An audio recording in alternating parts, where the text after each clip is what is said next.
Hi everyone, my name is Sienna and this is the first video for my channel Figuring It Out.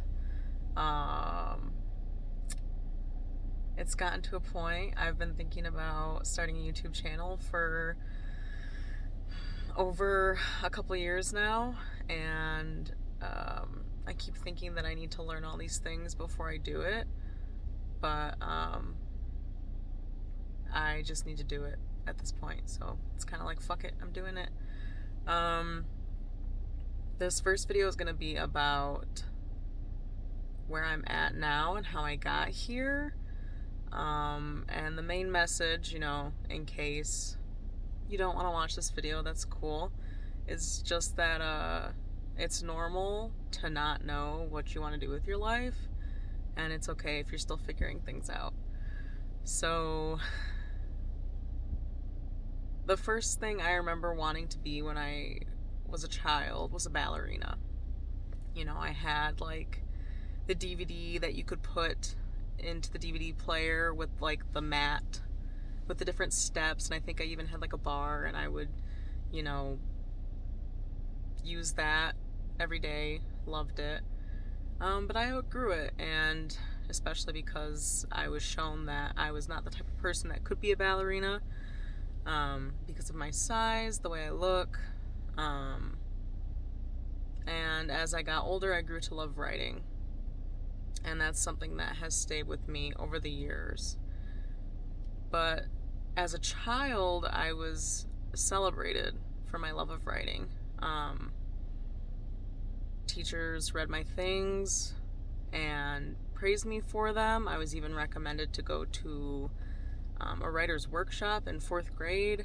That was not a field trip for everyone. That was just for kids that the teachers chose. And there was a bunch of other students there. We all shared our writings with each other, and then we got to watch a children's author present on his experience becoming a writer, and we all got a free copy of one of his books. It was very beautifully illustrated. It's a very fond memory of mine. My parents even let me watch adult TV shows because they thought if I was going to be a writer, I needed to be exposed to all these different things. So I had a lot of support growing up to be a writer.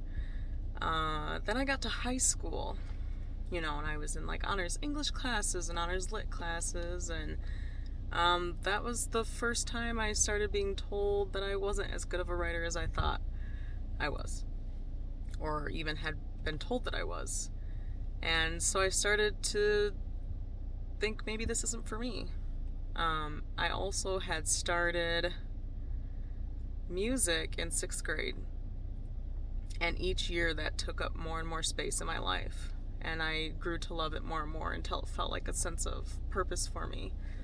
It made me who I am today, and I felt such a sense of community in the music program at the school I was going to. And I wanted to give that feeling back to others. So as my sense of achievement in writing decreased, my love for music grew. And by the time I was applying for colleges, I was determined to become a band director. And because of that, I already had in my mind I was going to go to Central Michigan University and work with a saxophone professor there who's world renowned for being one of the best saxophone teachers.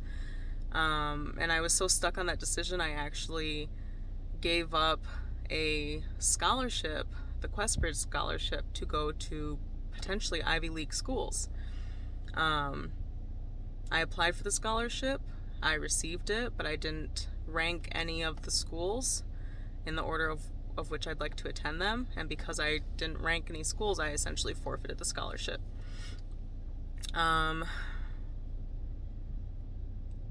So I auditioned to be in the music program at Central, and I only was able to get in as a music minor, which meant that if I wanted to become a band director, I had to re-audition and get in as a music major,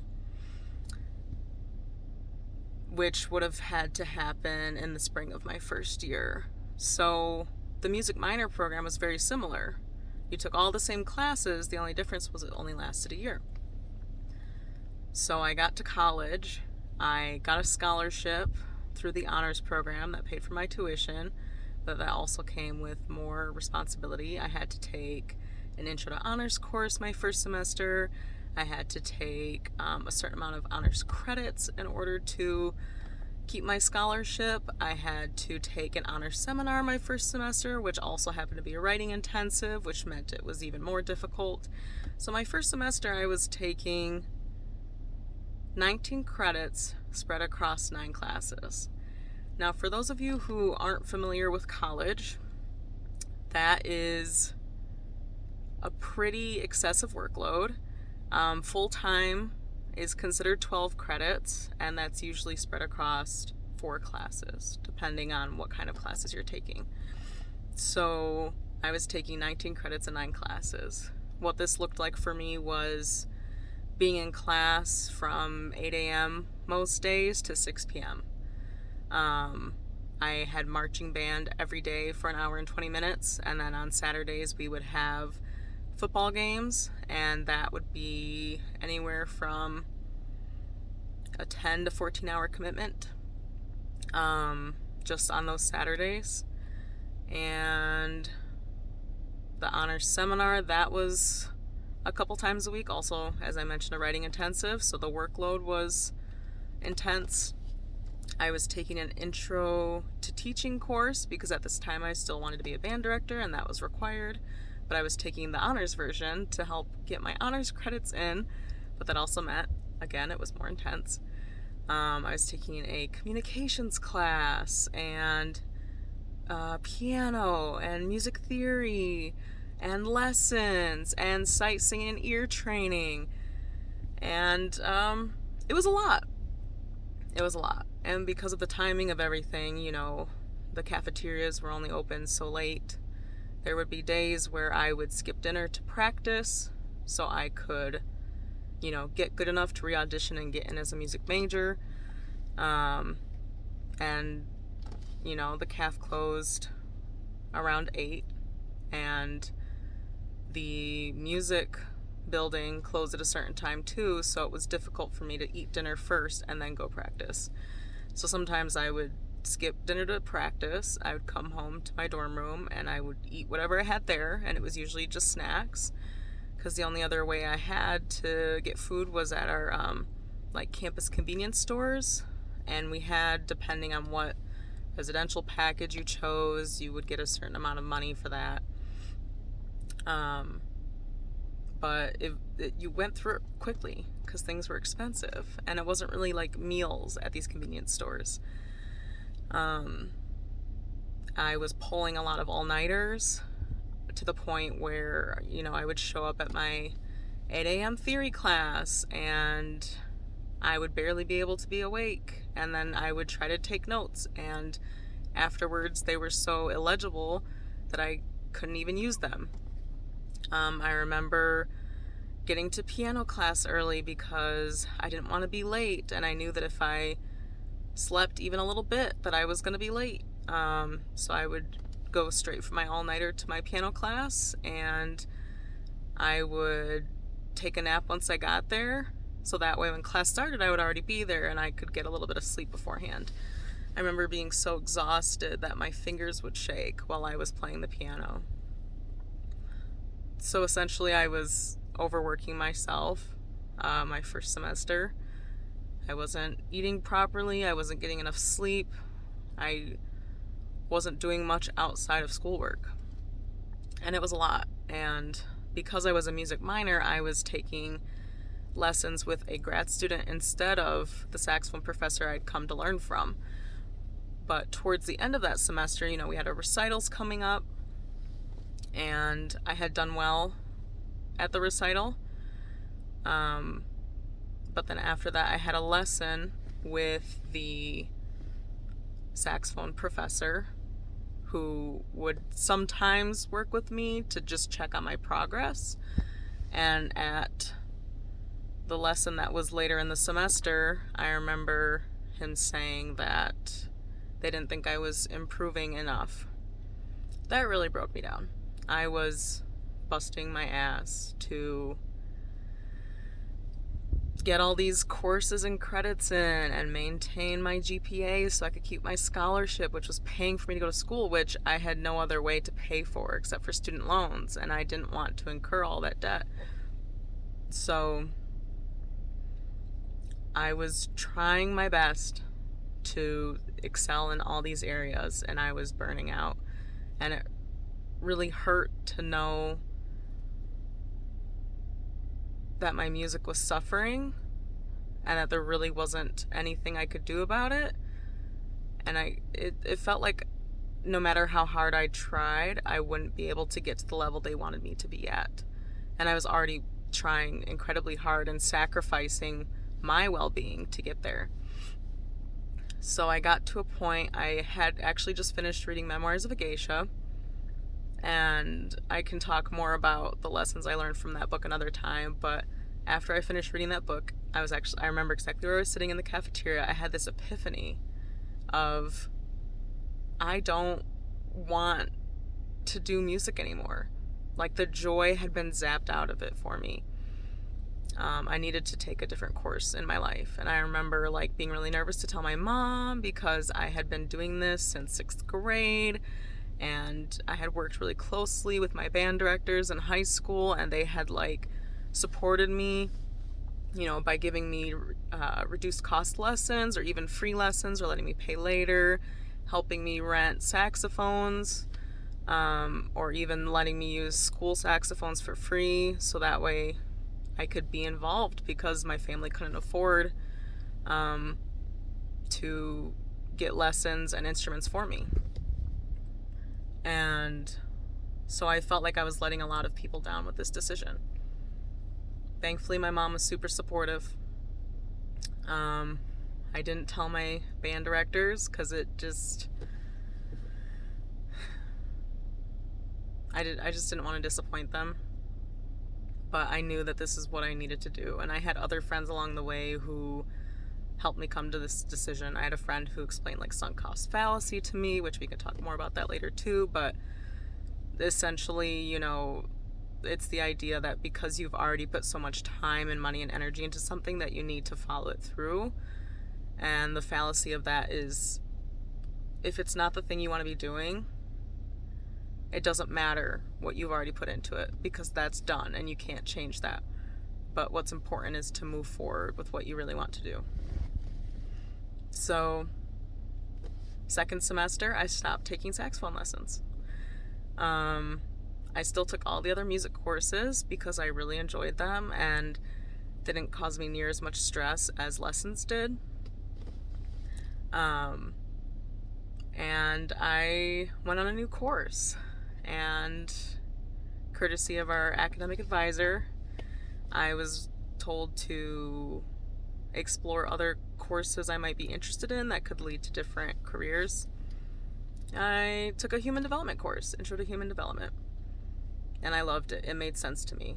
I love learning about people and working with people, and it came really easily. I had a great time learning all these things. So from that, I was like, well, you know, what brings me joy? I was like, you know, I've always really liked kids. Growing up, I had a huge hand in raising my brother, who's about 9 years younger than me. And, like, we've always had such a close bond. I was like, I think working with kids would be a great route. So I did that. And I excelled at it. And I made lots of great connections with other teachers and supervisors and professors in that space. I graduated, I got my license, I got a car, then I got a teaching job. And this was January 2020. So I was coming into a classroom halfway through the year. These kids have had 2 or 3 teachers before me. It's known to be a rowdy class, and it was hard. I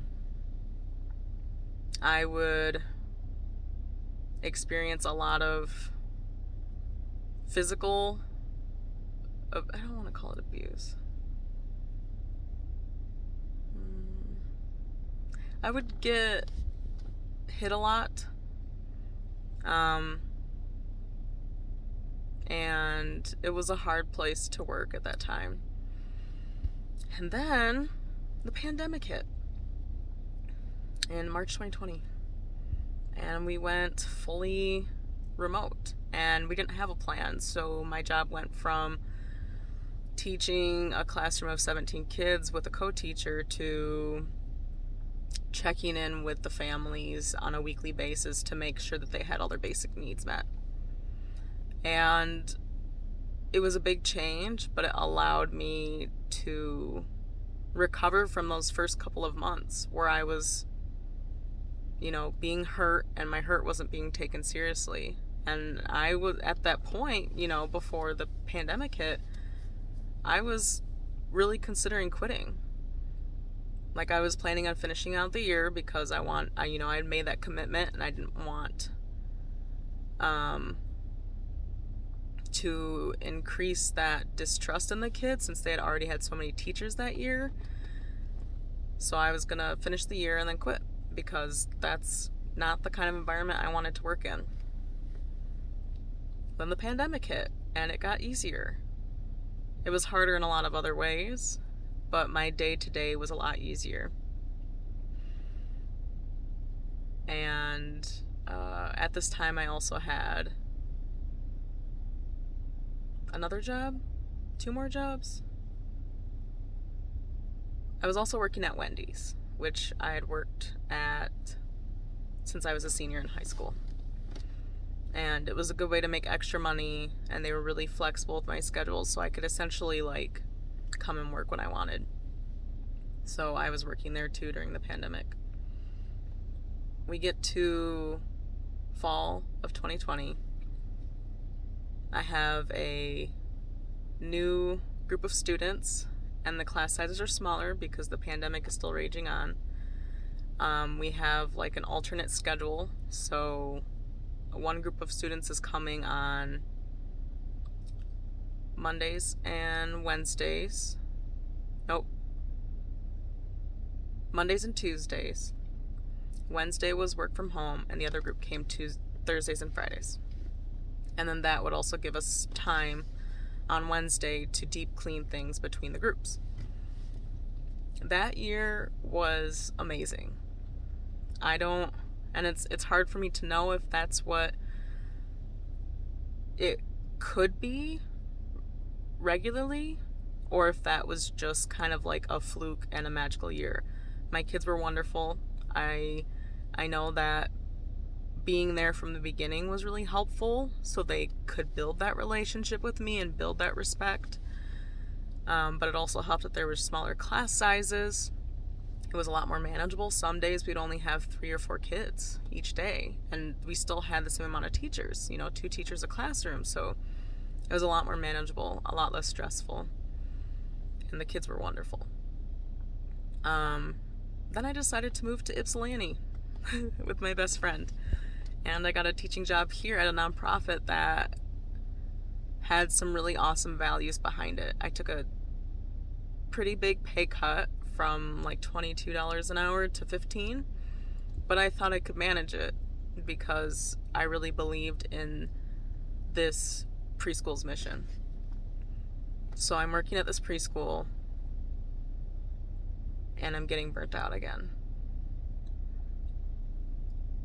I loved that the kids were outside most of the time, that they had an anti-bias outlook on education, but we were understaffed. And a lot of the kids that we, serviced, that we were working for, they had a lot of extra needs that with the amount of teachers we had, we're just not able to meet. And it was stressful. There was always more to do than what we could get done. And it was hard because I came from, I had a few years experience, including student teaching and then subbing on the days I wasn't student teaching at the same preschool. And I had, a degree. And a lot of these other people I were working with, this was, maybe they had done babysitting before, or they had been a counselor at a camp, but they didn't have the same foundational child development knowledge.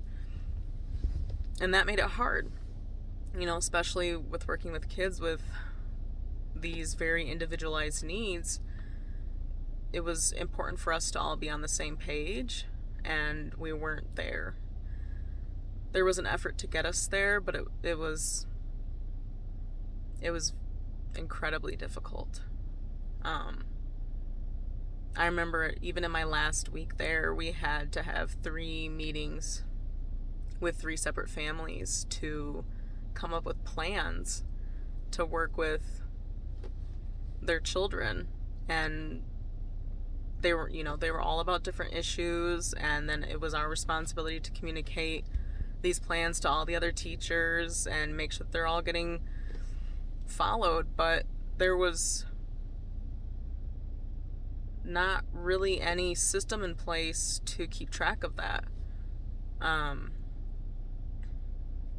So I found myself losing the love of teaching, zoning out while the kids are playing outside, dissociating almost, dreading going in, ready to go home every day. And I loved working with the kids, but it was, how's that phrase go? Too much work for too little pay. So I quit, and I had only worked there for about 2 months at the time. That's probably the shortest I've ever spent at a job. But I had to get out, and I'm glad I did. I'm glad I chose myself in that situation. But I still needed to make money. And I wanted to have a flexible schedule so I could go visit my family when I needed to. Because we're very close, and it's a 2-hour drive now, which makes it a little harder to just pop over. So I've found, actually I'm here right now. Oh, it's dark. Delivery service called GoPuff, and I just got off my shift and decided to make this video because fuck it. And I've been doing that.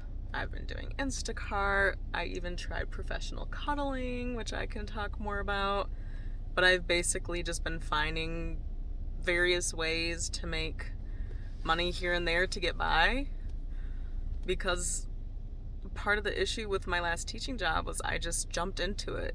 I was like, oh crap, I need a job. Like, we're having a hard time finding an apartment, and in order for us to get this place, like, I have to tell the landlord, I told the landlord that I was gonna get a job by a certain date. So I started applying to these jobs, and the preschool I ended up working at was the first one to contact me back. We had an interview, I was hired, and it went just boom, boom, boom like that. And it was, actually, I think it was possibly the only job I applied for, but I was so intrigued by it. I thought it would be such a good fit. And then once I was hired, I was like, okay, it's done. But that was part of the issue. I was essentially settling, and jumping into something without really listening to what I wanted at the time. Because earlier that summer, after I'd had that magical year, I was like, okay, moving to a different place, I want to try some new things. And then I got scared by that scarcity mindset and that need to make money, have a job, so I can pay my bills. So I just jumped into the first job that seemed like a good fit, and it was a bad idea. I rushed into it. So now the summer's coming up again, and I work in a college town, which is where most of our business comes from, which means there's not going to be much business soon. So I'm at a point again where I need to figure out what I'm going to do. And, I'm thinking about babysitting or nannying. I'll continue the Instacart, even though it really doesn't make much. And I'm looking into Lyft, but I have to wait till I'm 25 to do it, so I got a couple more months. And, I've always wanted to work at a coffee shop, so I might do that part-time. But a really important thing to me is keeping that flexible schedule. I want to be able to travel whenever, like drop everything and go. I want to be able to see my family whenever it works best for them. I want to be able to see them on their birthdays specifically. And those don't usually fall on a weekend. If it does, that's a lucky coincidence, but most of the time it's during the week. So I need a job where I can choose when I work, and finding that is really difficult. I'm hoping that I can make money writing. That's something I'm really trying to start this year. My best friend actually just paid me to edit a personal statement for him, so that was my first $50 for that. But that is something that I know is going to take a while to get to a spot where it can support me like consistently. So I need to figure it out. I need to figure out how I'm going to make money this summer and this fall, and how I'm going to prepare myself for when I turn 26 and can no longer be on my mom's insurance, because that's a thing that we need. And yeah. So if you are in a similar spot where you don't really know what you're doing with your life, you've tried a couple different things, you've even enjoyed many of them, but nothing's really quite fit for you, that's okay. I'm not really sure why we're expected to know what we want to do and follow through on that in our 20s, even our 30s, especially for people who haven't had the opportunities to explore other interests like myself. So if you have no idea what you're doing with your life, same. I see you trying to just make it, go day by day, figuring it out, doing what you have to do to make ends meet, because that's where you're at right now. It's a tough spot to be in, but I'm hoping that this channel can become a community of people who will help each other figure it out. So if you have any advice for me, that would be wonderful. I'm hoping in future videos I can provide advice to you about how to go about things, especially applying to jobs, preparing for college, do's and don'ts in college. I have lots of ideas for videos that I think will be really helpful and entertaining for people. So yeah, thanks for listening. I hope you have a wonderful day. Bye.